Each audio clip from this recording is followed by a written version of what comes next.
নমস্কার বন্ধুরা, মাই কিচেন কর্নারে আবারও একটা নতুন পর্বে আপনাদের সবাইকে স্বাগত। সামনেই আসতে চলেছে রথযাত্রা উৎসব। সেই উপলক্ষেই আজ আমি বানাবো মালপোয়া।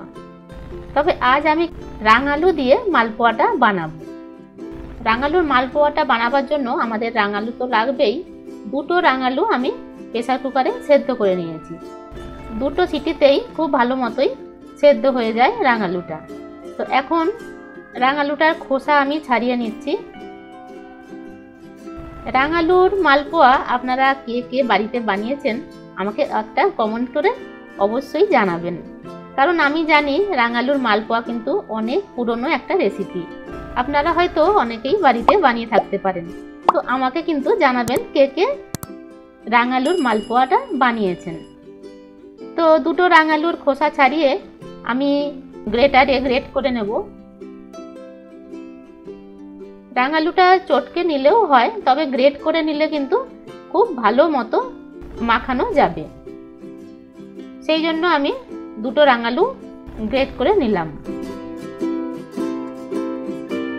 মিক্সি জারে দিয়ে দেব 1 কাপ সুজি। আর সুজিটা শুকনো অবস্থাতেই একটু ঘুরিয়ে নেব, মানে আরও গুঁড়ো করে নিলাম সুজিটা।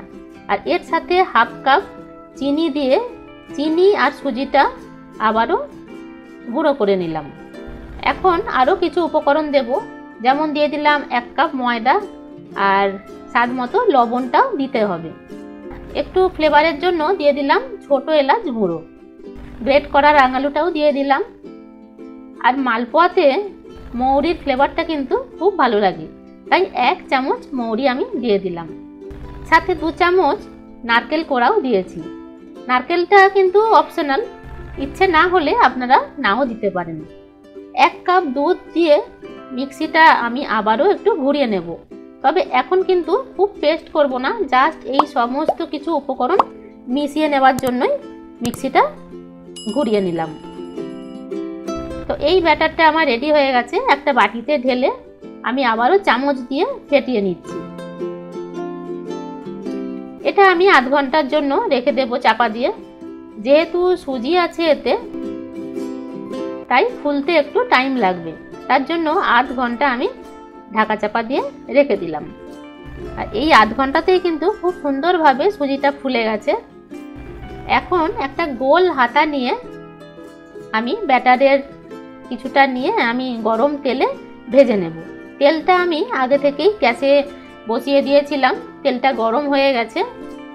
আমি এখানে রিফাইন্ড তেলেই মালপোয়াটা ভেজে নিচ্ছি।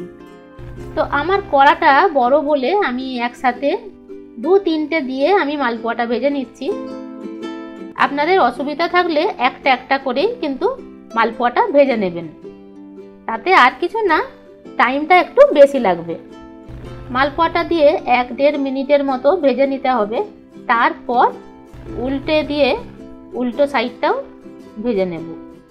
খুবই সহজ একটা রেসিপি, আপনারা কিন্তু বাড়িতে অবশ্যই একবার হলেও এই রাঙালুর মালপোয়াটা করবেন।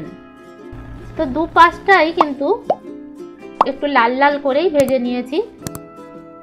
এই রকম লালচে কালার এসে গেলে আমি তেল থেকে ছেঁকে তুলে নেব। আর তেল থেকে কিন্তু খুব ভালো করে ছেঁকে তুলে নিতে হবে।